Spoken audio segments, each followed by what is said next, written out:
What's up, y'all? I'm Michell, founder of Artistic Manifesto, and I'm combining two amazing things right now, food and hip-hop, into a new interview series. We're just talking about music over great meals. We're starting off with Chance Fischer, an MC from Richmond, VA, and we're at Piccola's in the taste of a little Italian food. Let's do it. What is it that our culture is producing? You know, what is it that our youth are producing? If everybody wants to rap, if everybody wants to ball, if everybody wants to act like they sold drugs, even if they didn't sell drugs, then are we producing doctors, lawyers, people that actually are going to change the system of people that keep us down in the system?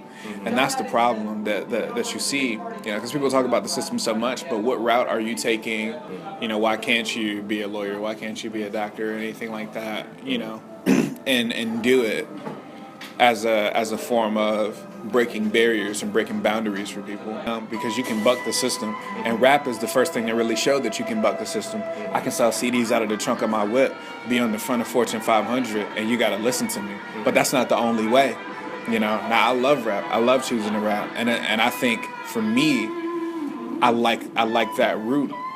But it's not the only thing that you have to do. It's not the only thing that you can do.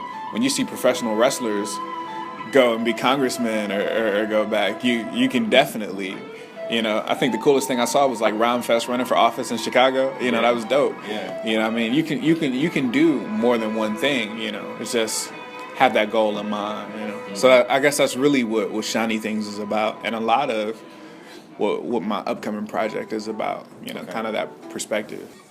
I want to fuck shit up and uplift people at the same time, and I particularly use fuck shit up because it doesn't give you a general direction of what you want to fuck up, right?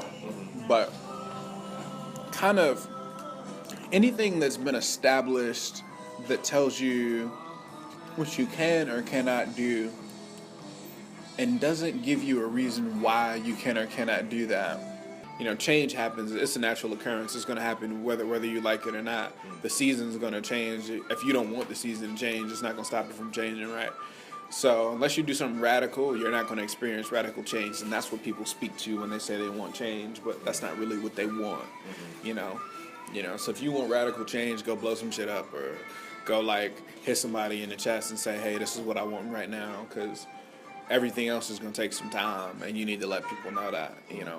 What I want to do is going to take some time, and I'm just slowly planting those seeds. I'm gonna give you these albums. I'm going to give you these songs that, yeah, the beats might be dope, and they might have really nice hooks, you know, but when you go back and you listen to it, it's like, oh, that's what he was saying.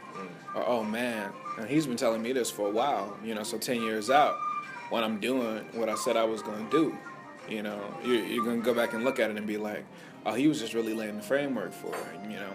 And by that time, I will have fucked shit up, looking for other shit to fuck up, you know. But at that time, I'm going to bring people with me. And it doesn't matter where you're from. You don't have to be some inner city kid. You know, you could just be a little kid with any type of dream, you know. Just say, hey, man, get up. This is what you need to do to prosper. But first, before you do anything else, as far as, like, what you see with the world, what you want to change, you need to know yourself. That's going to take some time. It took me being depressed. It took me being in a room for 5 days. No food, no access to the outside world, sitting in my bed and going back and forth on my couch to realize that that's not healthy for me. And this is what I want to see, and this is who I am, you know. And that was probably one of the darkest times in my life, but it worked out. I would love it if people didn't have to go through that, you know. But it's hard in a place like this where, I mean, yes, you are afforded a lot of freedoms and things like that, you know. But I used to kick it to little dudes that I've been to. I was like, you're free enough to do something that takes away your freedom, you know. So take that as it will, you know. At the end of the day, like, if people's fears consider you a threat, if I'm smart, I'm a threat. If I'm ignorant, I'm a threat. So what you want me to be? You want me to just not exist? What you want? Because I can't give you that. So yeah, I'll still talk to you about all these great wines and cocktails.